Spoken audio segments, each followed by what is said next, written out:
Pero antes de llegar a estas tres nuevas, hermanos, quisiera solamente mencionar las que hemos visto. Ya casi llegamos al final, nos quedaría esta lección y la del próximo domingo.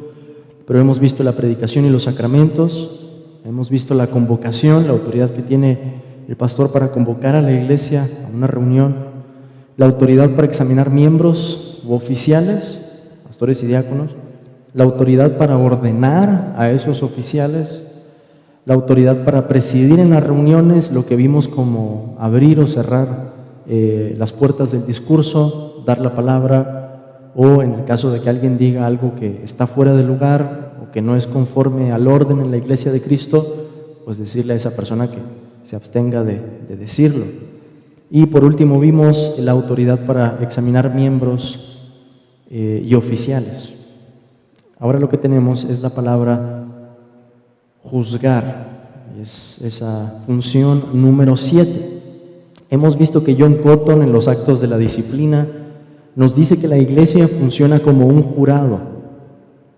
El jurado escucha la ofensa cometida, sopesa la evidencia que hay y al final emite un veredicto. Y por supuesto en el caso de la disciplina, porque lo que vamos a ver en esa parte de juzgar tiene que ver con la disciplina en la iglesia, es una tarea que requiere discernimiento y de investigación, así como lo veríamos en un asunto legal, en las cuestiones civiles de este mundo o en lo penal, en la materia que sea. Tiene que haber una investigación de por medio, tiene que estar presente la evidencia, los testimonios, etc. Lo mismo aplicaría en ese sentido para este caso. La iglesia emite ese veredicto después de haber escuchado o tenido todas las partes y la evidencia disponible. Además, habíamos visto que la disciplina es algo que corresponde a la iglesia como un todo, pero también a los pastores. Y aquí es en donde preguntamos, ¿cómo encajan los pastores en el manejo de una ofensa, en el tercer paso de la disciplina? ¿Cuál es el tercer paso?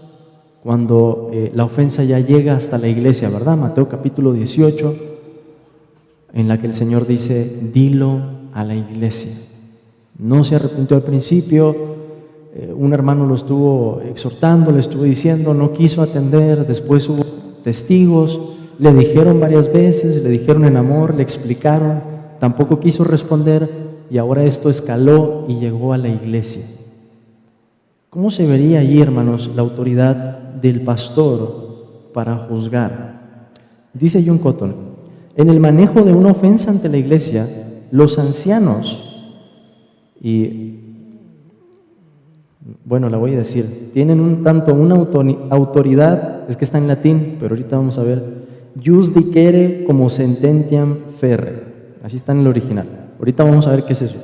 Cuando la ofensa parece verdaderamente escandalosa, los ancianos tienen el poder de Dios para informar a la iglesia sobre cuál es la ley o regla y voluntad de Cristo para la censura de tal ofensa. Eso es lo que significa esa primera parte. Vamos a llamarlo como declarar la ley. Declarar en el sentido en que el pastor, habiendo estudiado la Escritura, sabe qué es lo que dice la Biblia acerca del pecado que se cometió y puede enseñar acerca de eso. ¿Por qué es una ofensa?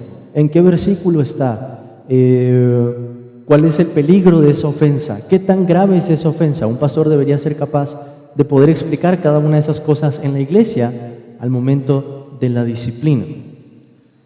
Sigue diciendo John Cotton, y cuando la iglesia discierne lo mismo, o sea, escuchan y dicen, es cierto, eso es lo que dice la palabra, eso fue lo que pasó, y no tiene ninguna excepción justa en contra, o sea, no hay nada que decir. El proceso fue correcto, la aplicación de lo que está haciendo el pastor ahí es correcta, es realmente una ofensa, lo puede demostrar por las Escrituras. Dice, es un acto adicional del poder de los ancianos dar sentencia contra el ofensor. Y esa sería la segunda parte de este acto, dar sentencia. Declarar la ley, primero, y lo que eso conlleva, explicarla, exponerla a la iglesia, y después decir cuál es la sentencia. O sea, según lo que dice la Escritura de ese pecado, ¿cuál debería ser el dictamen final? ¿Qué es lo que se debe de hacer? El pastor tiene que ser capaz de decirlo y fundamentar eso en las Escrituras. ¿Es una suspensión? ¿Es una expulsión? ¿Qué es lo que es? ¿Qué es lo que se va a hacer? ¿Y cómo debería proceder la iglesia? Y John Cotton dice, ambos actos de poder en los ministros del Evangelio son predichos en Ezequiel capítulo 44. Vamos a leer ese versículo, hermanos. Ezequiel 44, 23.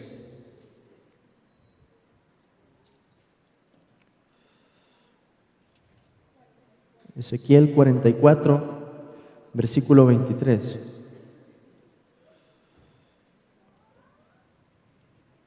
Ezequiel 44, 23, que nos dice: y enseñarán a mi pueblo a hacer diferencia entre lo santo y lo profano, y les enseñarán a discernir entre lo limpio y lo no limpio. En los casos de pleito ellos estarán para juzgar, conforme a mis juicios juzgarán, y mis leyes y mis decretos guardarán en todas mis fiestas solemnes, y santificarán mis días de reposo. Esta referencia es bien interesante, porque se encuentra en la profecía que hace Ezequiel del templo mayor que iba a construir Dios. Si viéramos, hermanos, en un modelo a escala, al menos de lo que podemos conjeturar por las medidas que hay en este libro, el templo de Salomón se vería así, y el templo del que habla Ezequiel se vería muchísimo más grande. Entonces, cuando Ezequiel profetiza y dice todas estas cosas, porque los últimos capítulos del libro del profeta Ezequiel son una descripción del templo y de lo que va a haber allí y de los sacrificios, y entre estas cosas los sacerdotes que están allí, entendemos que lo que Dios le estaba diciendo a Israel es: lo que voy a traer va a ser mucho mayor. Ustedes ni siquiera se lo imaginan. Israel regresa del cautiverio y ellos no vieron un templo así. Construyen un templo muy pequeño y se nos dice en el libro de Nehemías y Esdras, la gente empieza a llorar, la gente que vio el primer templo, porque se dan cuenta que es muy pequeño y se preguntan: ¿dónde está la promesa del Señor? Israel no la vio en ese tiempo, pero después tenemos a Cristo diciendo cosas como: destruyan este templo y en 3 días lo levantaré. Y los apóstoles entendieron después de su resurrección que Él estaba hablando acerca de su cuerpo. Estoy elaborando todo esto para decir que hay que aprender a distinguir que lo que dice Ezequiel, y es lo que está argumentando Cotton, describe algo de la gloria de la iglesia, porque la iglesia es llamada en la Escritura ese templo, la casa de Dios. Si en el Antiguo Testamento había sacerdotes para enseñar al pueblo, para poder juzgar entre los casos también y jueces, deberíamos decir, bueno, si la gloria de la iglesia que describe Ezequiel en el Antiguo Testamento incluye el papel de estos hombres que pueden discernir conforme a los juicios del Señor, ¿a quién le encargamos esa tarea en el Nuevo Testamento? Pues a los pastores. Pablo le dice a Tito, habíamos visto, reprende con toda autoridad. El punto es este, hermanos, que esas cosas aplican, o como lo dice Cotton, fueron predichas como la labor de los ministros en la época del Nuevo Testamento. Enseñarán a mi pueblo a discernir entre lo sagrado y lo profano. Los pastores no son sacerdotes, pero siguen teniendo esta misma encomienda. Deben poder enseñar a la iglesia a hacer la diferencia entre lo que es santo y lo que no lo es contrario. Y como nos dice el texto también, deben estar para juzgar conforme a los juicios del Señor. ¿Cuál es el punto de esto, hermanos? Los pastores tienen una doble responsabilidad a la hora de declarar o emitir la sentencia, que tiene que ver con estas dos cosas. En primer lugar, tienen que ser capaces, como he dicho, de explicar la razón y declararla. ¿Por qué ese acto, por qué esa ofensa es pecado? Y esto, por supuesto, con las Escrituras, conforme a la voluntad de Dios. En segundo lugar, les corresponde decir cuál es la forma en que hay que proceder. Según la naturaleza de la ofensa, y las circunstancias de la misma, ¿a qué es a lo que se debe proceder? ¿Cuál es la decisión que hay que tomar? Si la iglesia no tiene ninguna objeción, si dice nuestro pastor está juzgando correctamente el caso, vemos la evidencia, vemos lo que dicen las escrituras, pues van a quedar a la espera y decir, hermano, estamos de acuerdo, pero ¿y qué sigue? ¿Qué deberíamos de hacer entonces? Si esa es la ofensa, estamos de acuerdo en que fue una ofensa, que eso es lo que dice la Biblia, ahora, ¿qué sigue? El pastor entonces necesita declarar o emitir esa sentencia. ¿Qué implica esto, hermanos, para los pastores? Que tienen que conocer la ley de Dios. ¿Cómo conocemos lo que es el pecado? Yo no conocería el pecado, dice el apóstol Pablo, si no fuera por la ley. La ley nos dice lo que es pecado y lo que no lo es. Esos 10 mandamientos que encontramos, hermanos, que son un resumen de la ley moral de Dios, y si lo queremos resumir todavía más, Cristo lo resume en 2 mandamientos: amar a Dios, amar al prójimo. Nos enseña lo que necesitamos saber para juzgar un caso de disciplina. Por supuesto que hay que estudiar muchísimo los 10 mandamientos para empezar a sacar todas sus implicaciones. Para decir, por ejemplo, que el 5.º mandamiento, honra a tu padre y a tu madre, no solo enseña un respeto por la autoridad de los padres, enseña un respeto por la autoridad del gobierno. Y eso se puede respaldar con otros textos. Romanos capítulo 13, por ejemplo. Imagínense, voy a poner un ejemplo, inventar algo, pero imagínense que llegara alguien aquí que acaba de cometer un crimen, hay consecuencias penales y es miembro de la iglesia. ¿Qué debemos de hacer? No encubrirlo, porque creemos que Dios ha puesto también otras autoridades fuera de la iglesia, las autoridades civiles. ¿Qué hay que hacer? Si está en nuestras manos, vamos a denunciar a esa persona y a decirle a esa persona, arrepiéntete, ve a las autoridades, confiesa que fuiste tú lo que cometiste, etc. Pero no podríamos ir en contra de la ley de Dios. ¿Y de dónde vamos a sacar ese juicio? Pues de la ley, de los mandamientos y de lo que todos esos mandamientos desprenden, que podemos encontrar también en otros versículos, como ese ejemplo del gobierno, Romanos capítulo 13. Así, hermanos, los pastores deberían ser capaces de demostrar. Esto es lo que dice la Escritura, y no es un solo texto, también está aquí, y también está aquí, y también se puede implicar de aquí, de tal forma que la iglesia diga, estamos convencidos. No es una suposición, el hermano no está actuando por una corazonada, hay algo objetivo, la palabra de Dios lo dice. Y la sentencia tiene que corresponder a la naturaleza de la ofensa y las circunstancias. Eso que nos dice, que el pastor debería averiguar bien, como lo habíamos visto en otro de los puntos ya, si se ha procedido correctamente, si hay evidencia que sea clara, que sea contundente, si hay testimonio, si hay algo que se pueda corroborar. Porque si se basa solamente en la opinión de lo que alguien dice, no podemos seguir eso. Esa no es la iglesia. Deuteronomio 19:18 nos dice algo de esa investigación. Y algo veíamos en Deuteronomio 13, pero es algo que se repite en el libro del pacto. Deuteronomio 19:18 nos dice, y los jueces inquirirán bien. Está hablando del testimonio. No puede contar el testimonio de una sola persona. Se necesitan 2 o 3 testigos, dice la ley. Pero los jueces, ¿cuál era su tarea? Inquirir bien en lo que había pasado. Enterarse, saber si era cierto o no, si había más evidencia con la que podían corroborar. Lo mismo en el caso de la ley de Dios. Malaquías 2:7 nos dice que el pueblo iba a buscar del sacerdote la ley.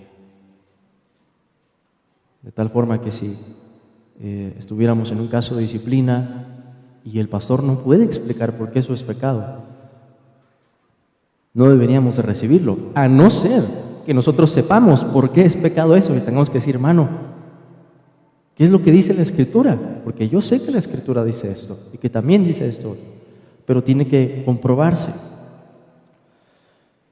Así que habría 2 extremos aquí, hermanos. Podría haber o podría ser que el pastor fuera laxo, o sea, muy relajado, muy flojo en sus juicios, o pudiera ser que tuviera una severidad desmesurada.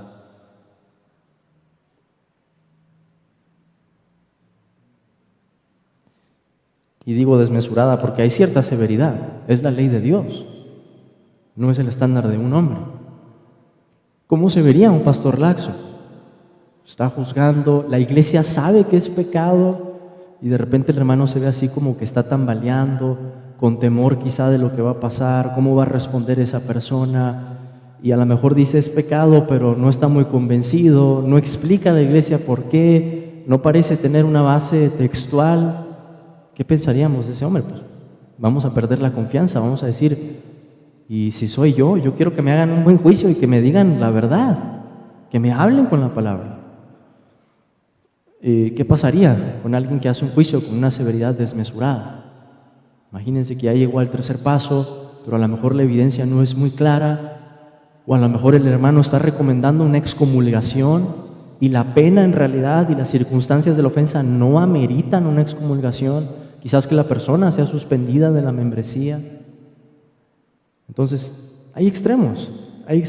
¿Cuál es el límite aquí? Pues que el pastor tiene que juzgar conforme a la ley de Dios. Por eso también corresponde a la iglesia, por el otro lado, conocer la ley de Dios. El pastor obviamente tiene que instruir a la iglesia, explicar lo que es el pecado, lo que no es, explicar la ley de Dios. No sé, hermanos, si podemos ver esos dos extremos, pero quizá este versículo nos ayude. Proverbios capítulo 16. Proverbios capítulo 16, versículo 6. Proverbios 16, 6, que también va a aplicar ese para reprender. Que nos dice, con misericordia y verdad se corrige el pecado, y con el temor de Jehová los hombres se apartan del mal.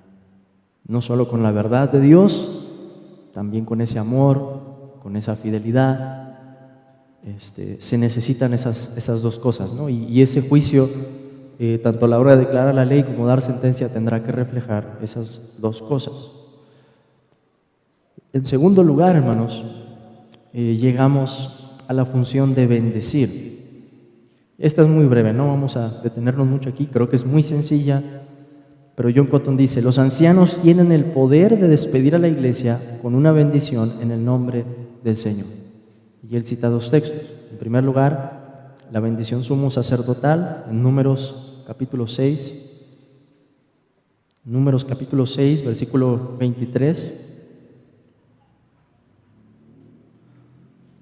que nos dice, habla a Aarón y a sus hijos y diles, así bendeciréis a los hijos de Israel, diciéndoles, Jehová te bendiga y te guarde, Jehová haga resplandecer su rostro sobre ti y tenga de ti misericordia, Jehová alce sobre ti su rostro y ponga en ti paz, y pondrán mi nombre sobre los hijos de Israel y yo los bendeciré. La bendición que encontramos en el Antiguo Testamento. Y John Cotton cita también Hebreos capítulo 7. Hebreos capítulo 7, que nos da un principio interesante en este respecto. Hebreos capítulo 7, versículo 7. El autor de la carta viene hablando del sacerdocio de Melquisedec, este personaje misterioso en el Antiguo Testamento que bendice a Abraham y a quien Abraham entrega el botín o los diezmos del botín que había ganado de la batalla, después de la batalla.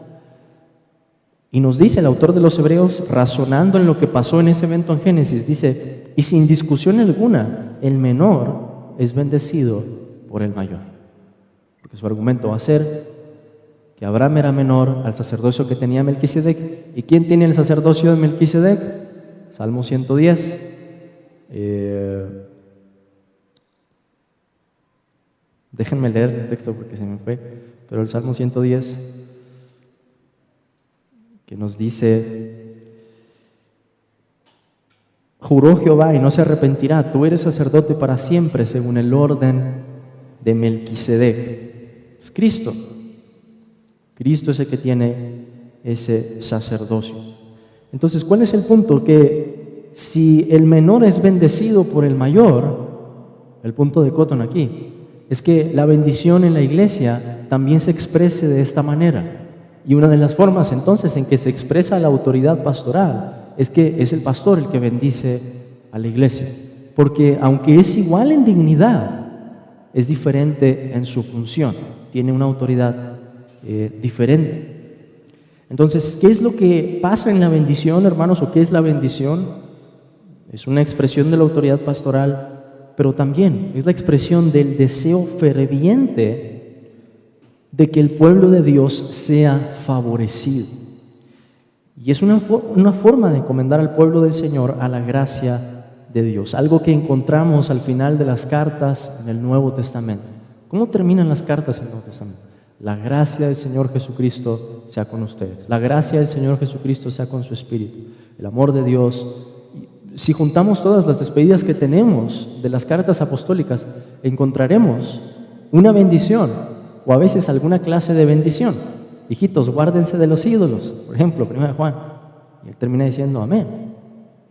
O sea, hay una expresión, hay una forma en la que se mostraba esa autoridad, pero también el deseo que tenían los apóstoles, y en este caso ahora también los pastores, de que Dios favorezca a su iglesia, muestre su benignidad, muestre su rostro, o como lo leíamos en Números, alce su rostro. Y la idea de alzar su rostro es que para un hebreo eso denotaba la bondad de una persona, la benignidad de una persona. Entonces, pues creo que esta es muy, muy sencilla, hermanos. No sé qué pregunta podría salir de aquí o dificultad, pero vamos a pasar a esta última que está relacionada con la de juzgar. Yo les decía, Proverbios 16:6 va a aplicar igual aquí. Con misericordia y verdad se corrige el pecado.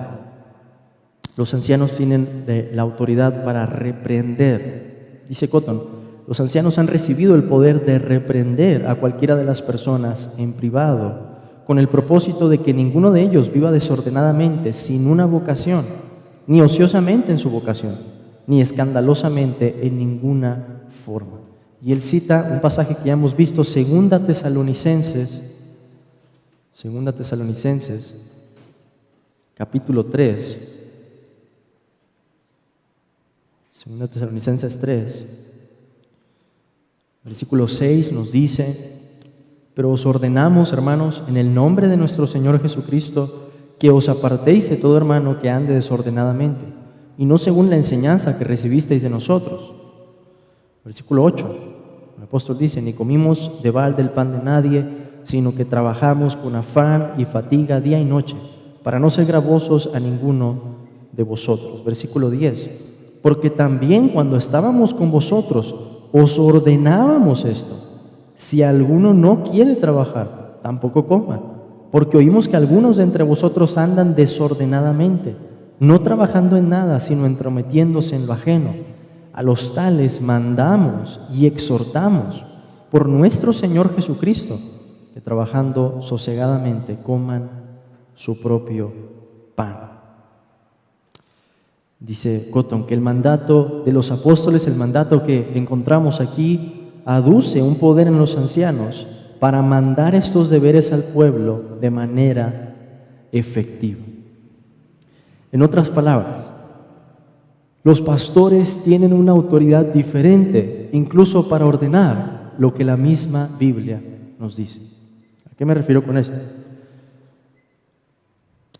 Tito 2:15, algo que ya había citado, Pablo le dice a Tito: reprende, exhorta, reprende con toda autoridad. Esto habla y exhorta y reprende con toda autoridad, nadie te menosprecia. ¿Cuál sería la diferencia, hermanos, de que un creyente que no sea oficial en la iglesia nos reprenda y de que nos reprenda un pastor?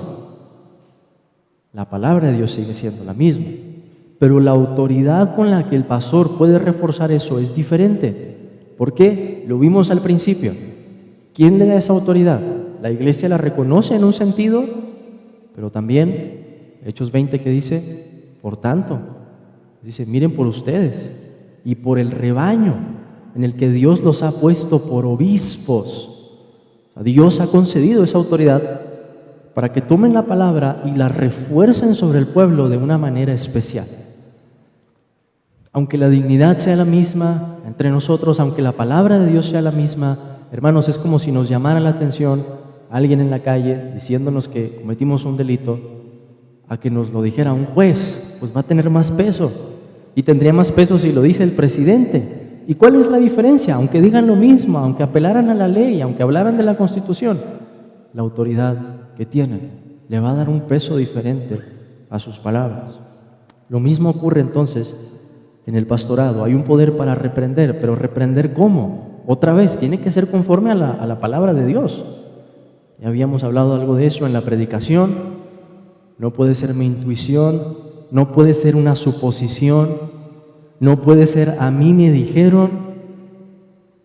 Tiene que ser lo que la palabra de Dios dice. Entonces, la diferencia no se debe al contenido de la verdad, sino a la autoridad con la que el pastor puede reforzar ese mismo mandamiento.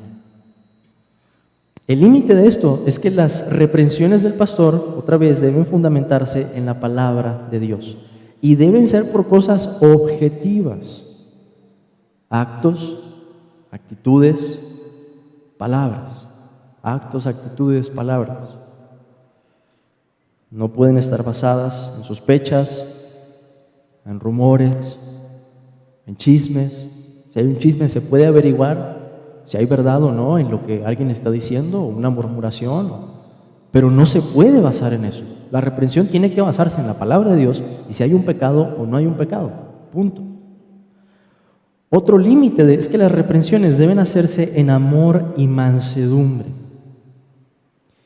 Y esas son de las partes, hermanos, más difíciles, las que tienen que ver con ese ejercicio de autoridad.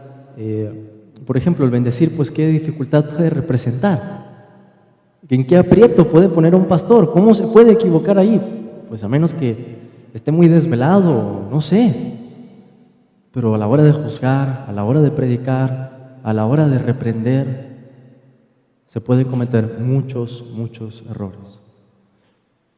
Y ustedes, hermanos, deben tener que estar, o tienen que estar conscientes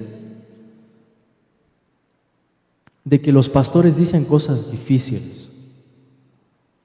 Dice el proverbio: fieles son las heridas del que ama. Proverbios 27:6. ¿Qué significa eso?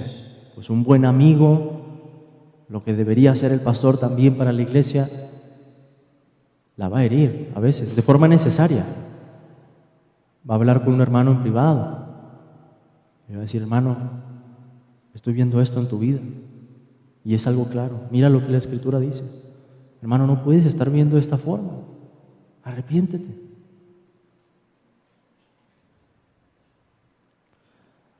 Y esto no quiere decir, esa autoridad, hermanos, no significa que el pastor pueda decir las cosas con enojo o con contención, con ánimo de querer ahí discutir o sin mansedumbre. Puede pasar a veces, sí. Es que esa es la parte difícil. Es que el pastor también es un hombre, sujeto a las mismas pasiones. Pero tiene que ser bien cuidadoso en esto, en que si alguien se va de la iglesia, se vaya diciendo: yo escuché la palabra de Dios y no la quise obedecer. Y no que se vaya diciendo: se enojó conmigo, me dijo algo muy feo, me hirió de forma innecesaria, dijo algo que no venía al caso.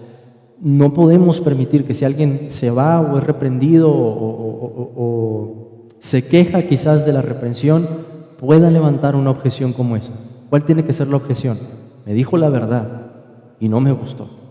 Si alguien se va con esa objeción, hicimos lo correcto, los que estemos al frente y la iglesia también, porque esa es la idea. Esa es la idea.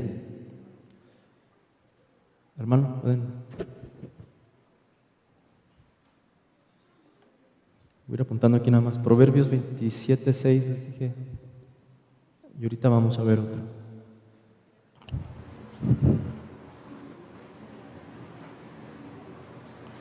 Sí, hermano. Sí, hermano. Con respecto a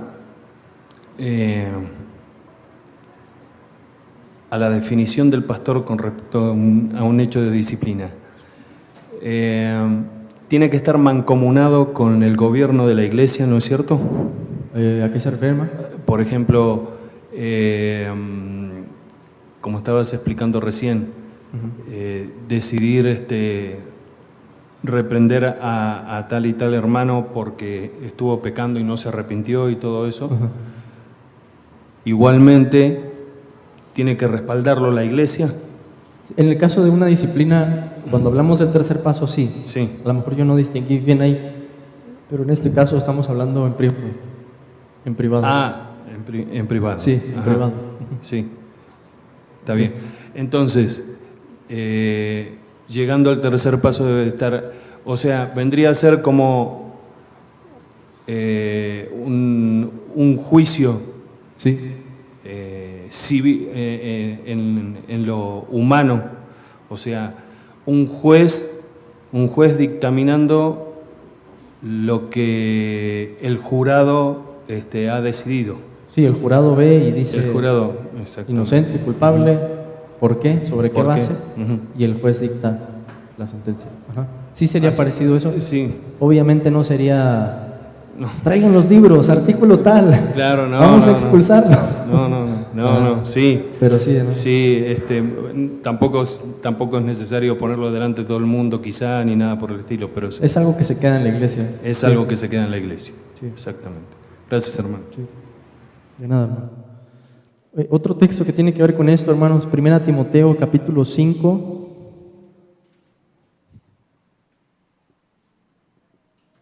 Que tiene que ver con esos límites de cómo se vería un pastor reprendiendo a alguien en privado.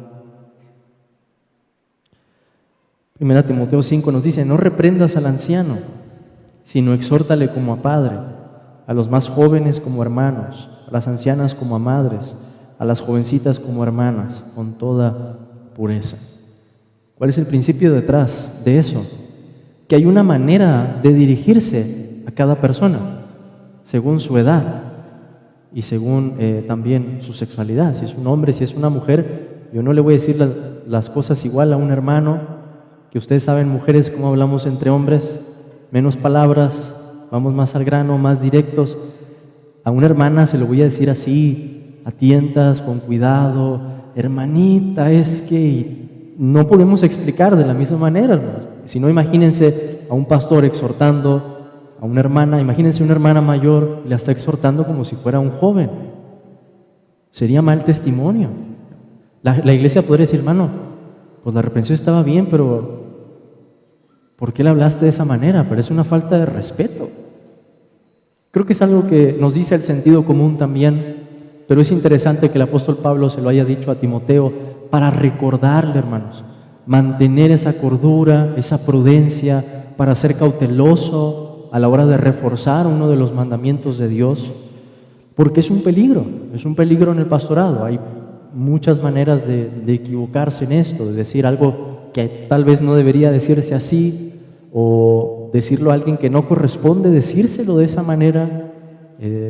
Hay tratos diferentes de respeto y cordialidad que hay que mostrar, y por supuesto en un pastor más joven tendría que dirigirse diferente a las personas mayores, y todas las implicaciones que surgen de eso, ¿no? Pero es muy interesante que Pablo lo mencione, porque 1 Timoteo es, por así decirlo, un manual para que Timoteo pudiera poner orden en la iglesia y que él incluyera esos detalles de cómo debía hablarle.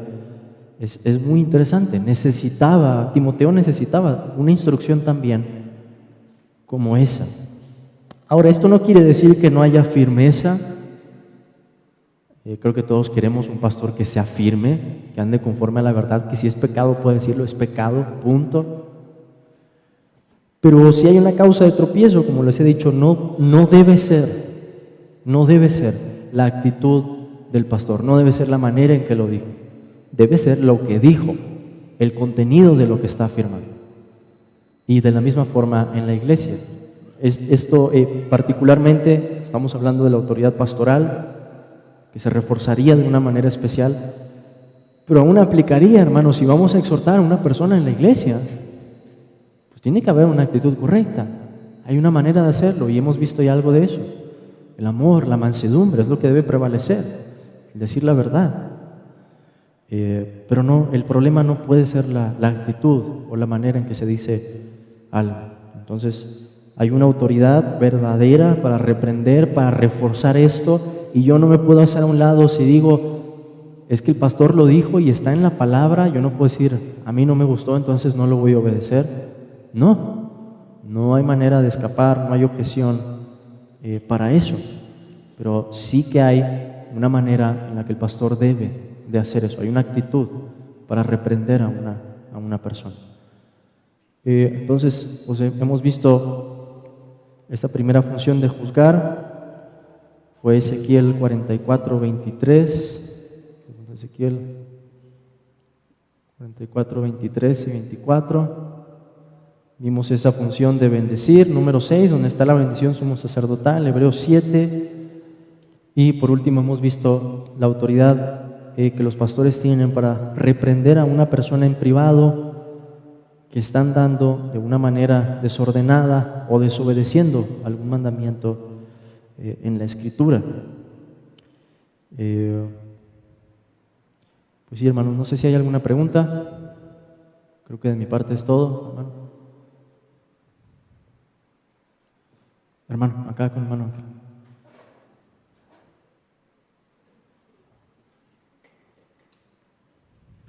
De hecho, son preguntas acerca de los tres temas. Por ejemplo, en el caso de juzgar, ahí, asumimos que ya pasó por todo el proceso de disciplina, ¿no? De Mateo, y que ya llega a las manos del pastor y el pastor tiene que emitir ese juicio. En estricta teoría, los juzgados tienen que estar presentes cuando se lleve a cabo esto. ¿Qué pasaría si no están, hermano? Si ellos, o sea, si no está reunida la iglesia. No, si no están los que van a ser juzgados, los acusados. Si decidiesen no estar, ¿qué pasaría? Ok, buena pregunta. Bueno, en primer lugar, para ir un paso más atrás, antes de ir a esa pregunta, lo ideal sería que estén presentes, ¿no? Y se le dice a la persona que esté presente, que escuche. Se le puede preguntar si confirma si es verdad lo que se está diciendo, para corroborar que no quede ninguna duda. Pero en el caso de que no esté, y no quiere estar, ¿no? Que ese sea no quiere estar, y hay evidencia suficiente, el juicio se puede emitir sin que la persona esté. Terrenales, hermano, si no se presenta una de las partes, pues asume que el juez va a dictar sentencia y tiene que asumir el veredicto, ¿no? Sí. Ya no hay forma de defenderse. Ok, entonces de todas maneras se procede con lo que se tenga que hacer de juzgar en frente de la iglesia estando de acuerdo. Sí, aplicaría lo mismo. Claro que habría matices, ¿no? Decir, bueno, ¿por qué dice que no? Vamos a intentarlo quizá otra vez más, queremos que esté presente, es algo muy delicado. Habrá matices en la situación, pero se puede hacer sin que la persona esté ahí. Si no quiere estar ahí, se puede hacer, aunque la persona no esté. Ok. Hermano, la otra es en el punto de bendecir. Esto únicamente aplica para cuando el pastor despide a la congregación. ¿Qué pasa si no hay pastor y le toca a la persona, o está un hermano que nos viene y nos comparte la palabra? ¿También puede dar este tipo de bendición? Sí, lo más fácil para responder a eso sería un hermano que haya sido señalado, ¿no? Para compartir. Pero si la iglesia está en el acuerdo de decir, vamos a recibir a estos hermanos, y estos son los que van a venir, los conocemos, queremos que vengan y todo, creo que podría hacerse el acuerdo para que sean ellos, cuando vengan, que lo hagan. Muy bien. Y también con relación a la de bendecir, hermano, normalmente muchos de nosotros estamos acostumbrados a cuando hablamos con un hermano, la despedida, Dios te bendiga, Dios te guarde. ¿Eso es válido, ilícito hacerlo? ¿No estamos tomando el nombre de Dios a la ligera cuando hacemos esto? No, hay una diferencia bien grande, ¿no? Y es que estamos despidiendo a la iglesia. Cuando lo hacemos de manera personal, ¿no? Hay varias ocasiones en la Escritura en las que encontramos a personas en particular bendiciendo a otras personas, a los profetas, por ejemplo, a algunas mujeres que fueron testigos de milagros, bendecían a Elías o a Eliseo de esa manera, reconociendo la procedencia, o sea, de dónde venía su mensaje, pero también reconociendo su autoridad y el deseo, hermano, de que esa persona fuera bendecida. Entonces, creo que es completamente lícito. Claro, si es un deseo del corazón, ¿no? Si no es una frase simplemente que decimos, no puede ser algo, una mera convención, tiene que ser algo que digamos verdaderamente, ¿no? Como cuando decimos gracias, o de nada, o mucho gusto. Ajá. Ok, hermano. En la parte de reprender, nos hablaste de la diferencia cuando un hermano reprende, a la diferencia cuando un anciano reprende. Entendiendo que cuando llega a manos del pastor, prácticamente es porque ya pasó los procesos de Mateo, en donde se habló una vez, 2 veces, y en ese sentido es la autoridad que tiene el pastor, o sea, tiene un peso mucho mayor porque tanto el Señor es quien ha puesto a ese anciano delante de la iglesia y la iglesia lo ha confirmado. Sí. Si es así. Me estaba refiriendo en privado, hermano, o sea, esta es la que tiene que ver con público, ¿no? La de juzgar, y esta sería en privado. No necesariamente tiene que llegar a ese paso, o sea, más bien se esperaría que no llegue a ese paso porque hay este paso. O sea, porque hay reprensión, lo ideal sería que una persona no llegue hasta este punto, ¿no? Que aquí se detenga, que diga, es cierto, hermano, aquí dice la palabra, pequé, me arrepiento, y ahí quedó, si es en privado. Entonces, esto debe contribuir a que no llegue la hora para tener que llegar al tercer paso, ¿no? Y tener que emitir un juicio de esa naturaleza. Okay. Esta sería la reprensión personal, en privado. Pero sí entendiendo que la reprensión del pastor tiene mucho más peso que la de cualquiera de miembro de la iglesia, ¿no? Sí, por la autoridad que Dios le dio. Ahora, que si alguien desobedece claramente, o sea, sigue siendo pecado. Si se lo dijo otro miembro, aunque no sea oficial, sigue siendo pecado lo que hizo. Pero si se lo dice un pastor, debería tomarlo muchísimo más en serio. Ok, hermano.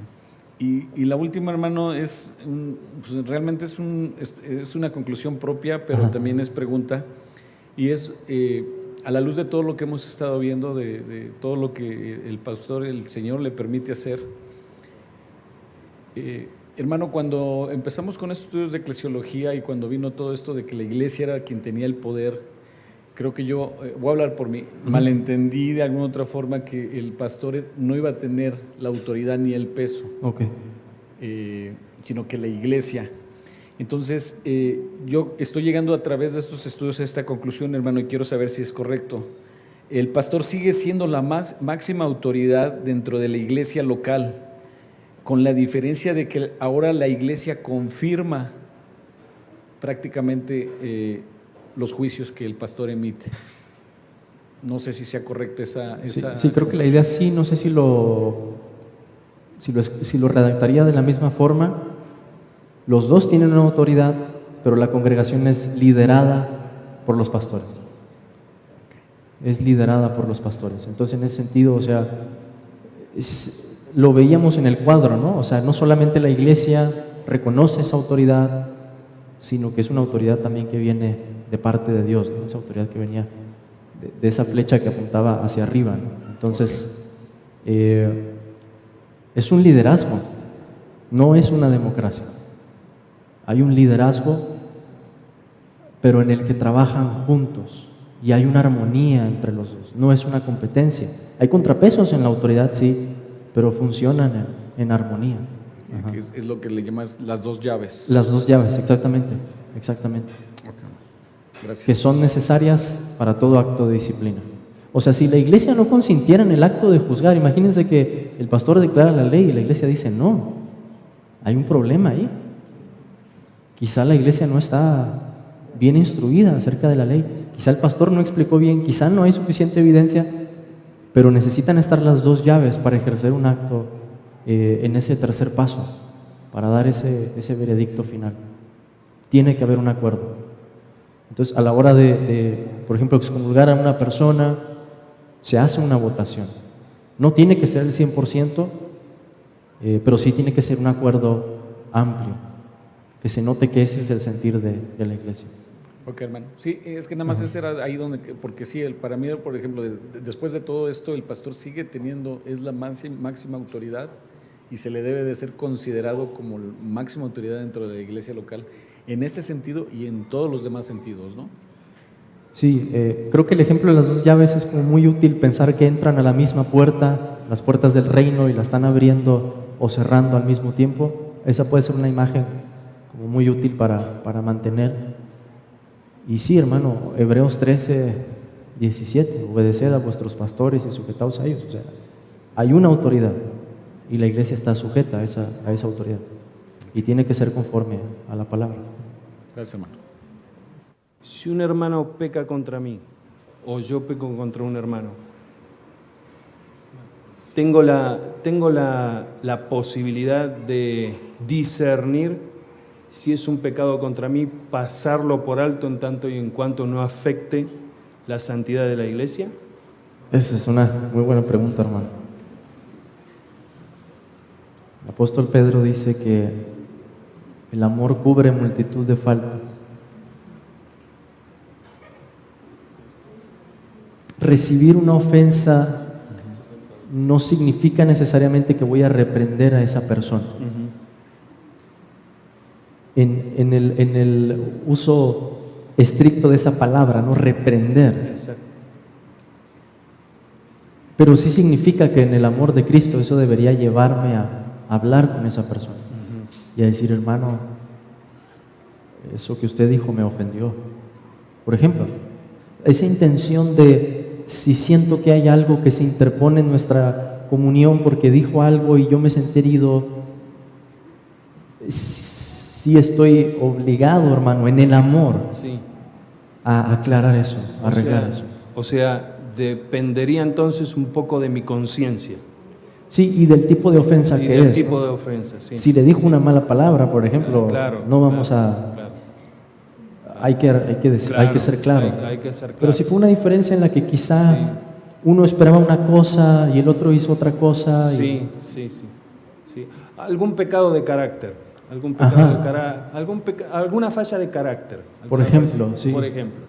Sí, que un hermano sea medio impulsivo, medio puedo- prudente. Exactamente, puedo permitir, o sea, puedo pasar por alto la ofensa y en Sí. tanto y en cuanto yo vea que no va a afectar en un futuro a Sí. la santidad de la iglesia. Sí, completamente. Ujú. Si alguien dice algo que no me gustó, pero yo digo, pues es que no es una mala palabra, bueno, no pasa nada, ¿no? Ujú. Siempre y cuando no hay algo en mi corazón, si lo hay tengo que hablar con esa persona. Exactamente, siempre y cuando no quede algo en mi corazón Ujú. con respecto a esa persona. O que no sea una situación otra vez que sea pública, de mal testimonio, las personas digan, ¿por qué te dijo eso? Ahí ya sería algo diferente. Exacto. Más que nada me estoy refiriendo a un trato cotidiano dentro de la iglesia y de repente una falla de carácter, algo por el estilo. Creo que si vemos a la iglesia como la esposa de Cristo, hermano, eso nos puede dar un norte para decir, Sí. aunque vemos muchas fallas en nuestro matrimonio y en el carácter de ambos, no estamos todo el tiempo diciéndonos, oye, ¿por qué dijiste eso? ¿Y por qué hiciste eso? ¿Y por qué? No vivimos de esa manera, vivimos en el amor y hay cosas que uno dice, yo entiendo a esa persona, entiendo por qué lo dijo, entiendo su trasfondo, no me molesta, no hay ningún problema. Por ejemplo, yo veo una falla de carácter, pero yo veo que ese hermano igualmente se está esforzando con esas fallas, Sí. en mortificar todo eso y todo eso. Sí. Sí, yo puedo ver a una diferencia que tiene esa falla de carácter, pero o sea, no quiere cambiar. no quiere cambiar. Sí, esa pregunta, hermano, tiene que ver con qué pecados son dignos de disciplina. Otra vez, creo que el matrimonio puede ayudarnos a eso, hermano, pensar, no siempre estamos hablando a nuestras esposas de esa manera. Hay muchas cosas que son gobernadas por el amor y a veces nos podemos sentir mal por algo y decimos, no, es que el problema soy yo, en realidad no fue nada malo, simplemente dejarlo pasar. Buena pregunta. Sí, hermano. ¿No se refiere el hermano Claudio más bien a exhortación? Si una función de los pastores es reprender, nosotros sería exhortarnos, ¿no?, a las buenas obras, no a reprendernos. A mí siento cierta reticencia, hermano, porque sí hay una connotación diferente de esas palabras. O sea, la palabra exhortación es muy amplia. De hecho, la palabra exhortación en el original implica también una reprensión, pero no una mera reprensión. Implica también un ponerse al lado de esa persona, implica el amor también. Quizá reprensión sí tenga una connotación más fuerte, pero habrá veces, pienso por ejemplo, aunque esa autoridad era diferente, pero creo que el ejemplo tal vez sirva. Pablo dice que reprendió a Pedro, ¿no?, y lo hizo en público, los hermanos estaban allí, porque su conducta, dice él, era de, ¿cuál es la palabra que utiliza? Era de condenar. Entonces, si pensamos en esas palabras en función de que reflejen cierta autoridad o la fuerza con la que las decimos, quizás sí podríamos decir que lo que hacemos normalmente es exhortarnos, ¿no? Hay un ánimo y no solamente como una denuncia, ¿no? Si entendiéramos las palabras de esa forma, quizá podríamos hacer una distinción, pero tendría que estudiar, hermano, para decir. Por ejemplo, Pablo le dice a Timoteo, ¿no? Leíamos, no reprendas al anciano, sino exhórtale como a padre. Parecerían ser más sinónimos en algunas ocasiones, o quizá Pablo tratando de explicarle algún tipo de actitud que debe tener, pero para efectos de lo que estamos viendo del tema, o sea, distinguiendo de lo que encontramos en la Biblia, para efectos del tema llamaríamos esto reprender, ¿no? Porque se basa en un cargo legal, o sea, en la ley que Dios nos ha dado.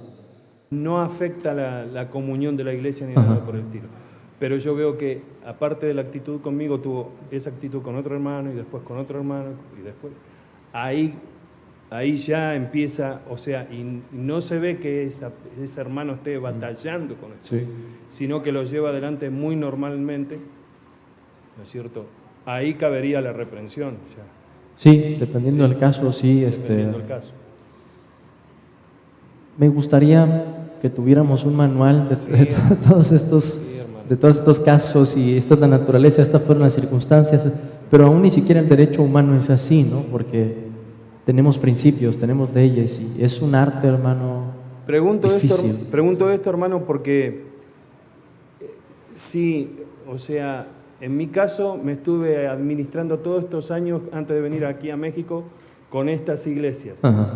Y con el conocimiento, sí, bárbaro, gloria al Señor, pero después falta la aplicación. Ajá. Entonces, a eso es lo que quiero llegar, o sea, aprender bien cómo se aplicaría, sí, en la vida cristiana cotidiana con otro hermano, incluso con mi esposa y todo eso. Incluso, sí. Sí, es un arte, es muy difícil poner los límites o tirar las líneas y decir, esto ya es algo de disciplina, esto es una ofensa que puedo pasar solamente, este es un patrón en la vida de esa persona y yo no veo que se esté esforzando en mortificarlo. Muchísimas cosas, ¿no? Muchísimas circunstancias, pero otra vez, si debe gobernarnos algo ahí, o puedo decir dos cosas, por eso Proverbios me ayuda, con misericordia y verdad se corrige el pecado, es el amor, el amor y la verdad, lo que debe de ayudarnos en ese proceso, ¿no? Para saber si le tengo que decir algo, no le tengo que decir nada.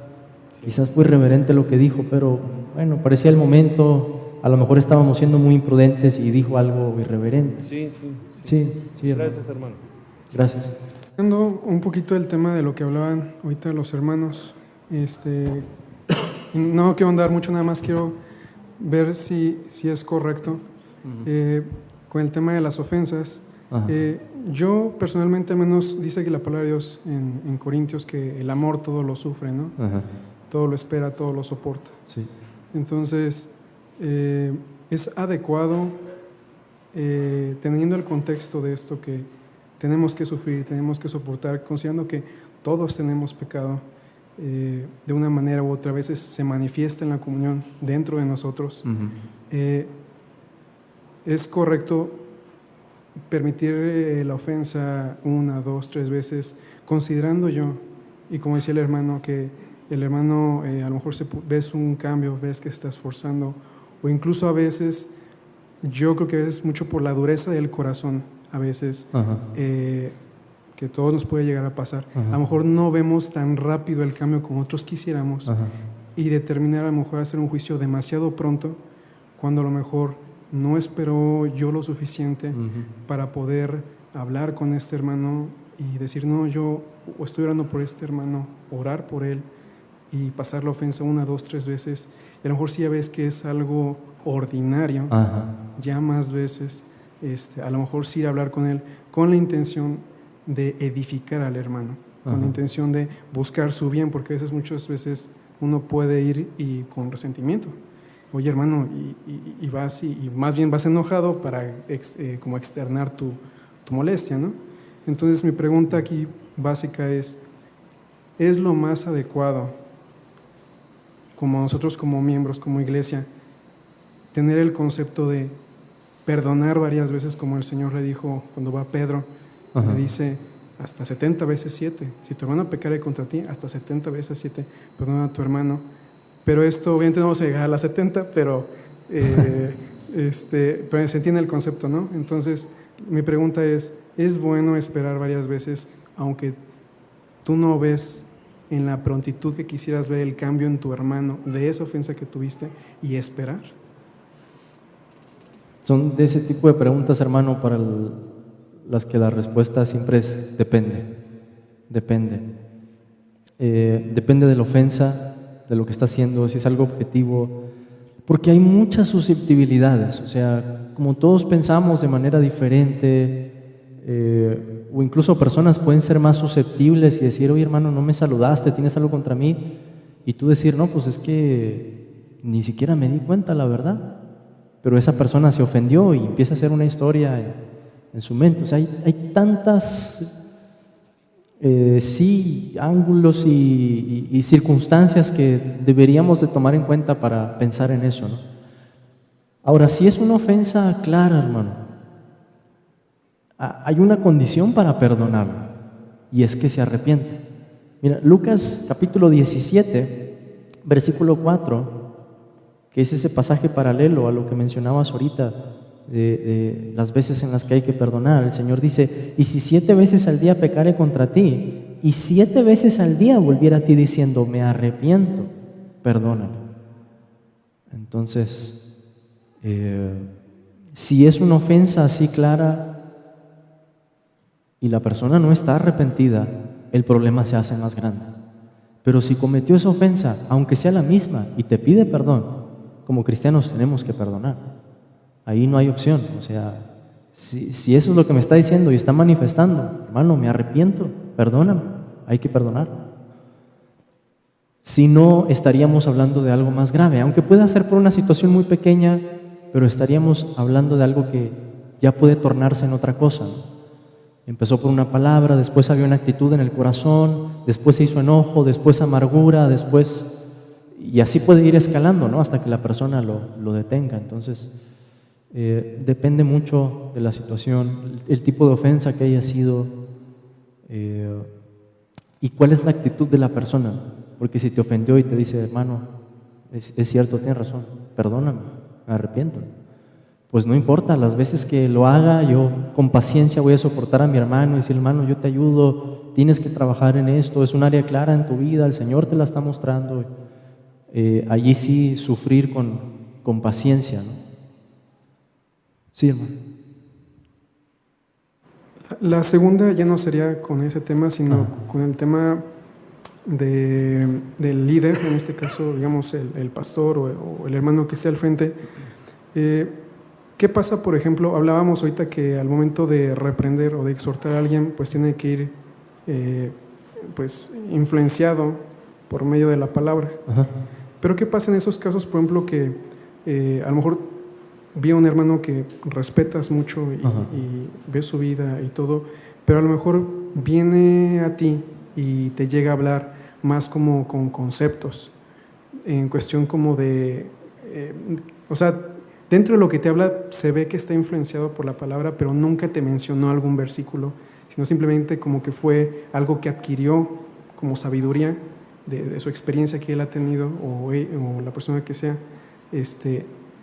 Es válido exponer o exhortar o hablar a alguien en base a la experiencia, obviamente a lo mejor te lo hice con un concepto bíblico, pero no te menciona ni un versículo ni nada.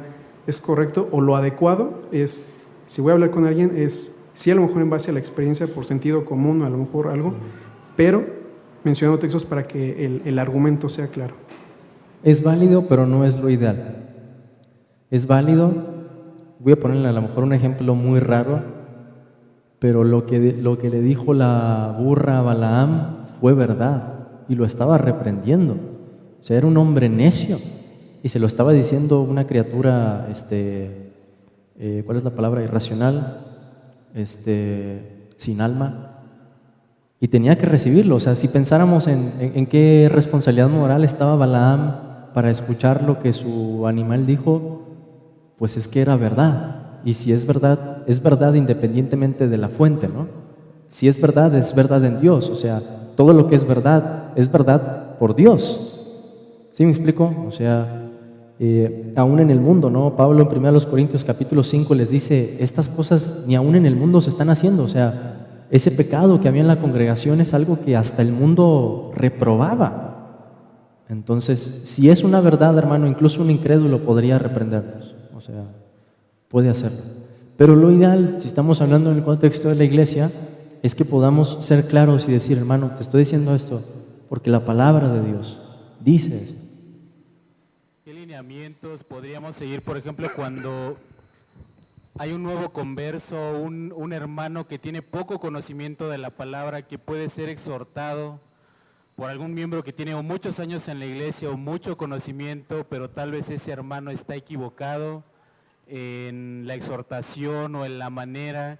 ¿Cómo podría ser ese hermano con poca, tal vez, conocimiento de la palabra o con poca madurez, si él en su conciencia está claro decir, creo que la exhortación no es debida? ¿Cómo podría hacer ahí el hermano para hablar con el hermano? Okay. ¿Cómo se podría hacer eso, hermano? Voy a suponer algo, a ver si estoy entendiendo lo que dices, ¿no? Un ejemplo muy claro. Llega alguien a la iglesia, bueno, suponiendo como tú decías, ahorita no me acuerdo todo, pero supongamos que hay dos mujeres, ¿no? Y una trae un vestido muy largo y una trae un vestido no tan largo. No voy a decir cuánto, voy a decir no tan largo. Y esta hermana que trae vestido largo le dice, oye, te debería dar vergüenza, mira lo que traes puesto, estás siendo inmodesta. ¿Cuál es el estándar para definir eso? Yo creo que es una pregunta que las mujeres se hacen a menudo, las hermanas se hacen a menudo, porque han escuchado algunas cosas así, y dicen, bueno, entonces, ¿cómo, en qué mandamiento, en qué parte de la Biblia, cómo hago esa conclusión? ¿Cómo alguien puede ser tan categórico en decir, esto está siendo pecado, la ropa que traes puesta? Es muy difícil, ¿no? Es difícil decir eso. Entonces, si no está basado en la palabra de Dios o no hay verdad en lo que esa persona dice y no tiene manera de comprobarlo, ni por las escrituras, ni por el sentido común, ni por decir en ese caso, ¿sabes qué? 2, 3 hermanos, o sea, me di cuenta que te estaban volteando a ver y como estabas llamando demasiado la atención.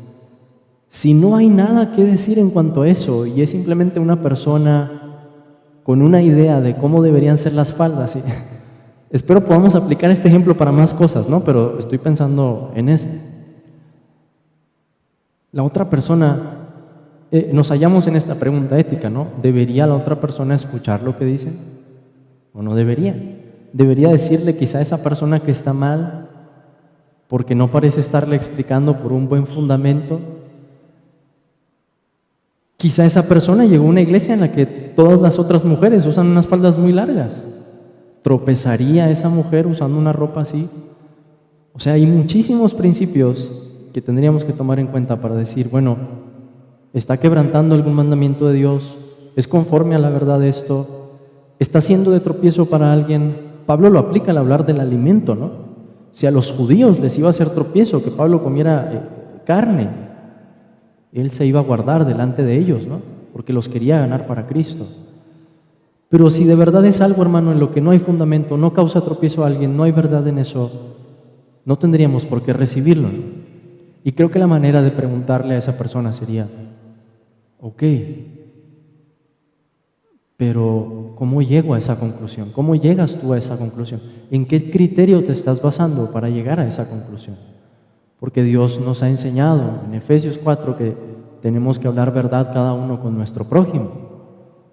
Y quiero que me expliques dónde está la verdad en esa declaración. No sé si más o menos sirve para ilustrar, si...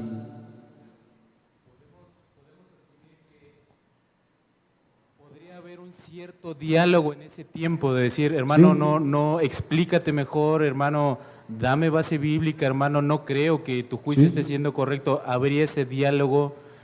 La madurez del hermano, como ya se nos ha dicho, de tener consciente de que podemos estar equivocados, y la madurez de decir, hermano, necesito que abundes más porque no me queda claro, ¿no? Ajá. Sí, hermano, completamente. Y si de verdad no hay ningún fundamento, tendríamos que preguntarle a esa persona, oye, pero...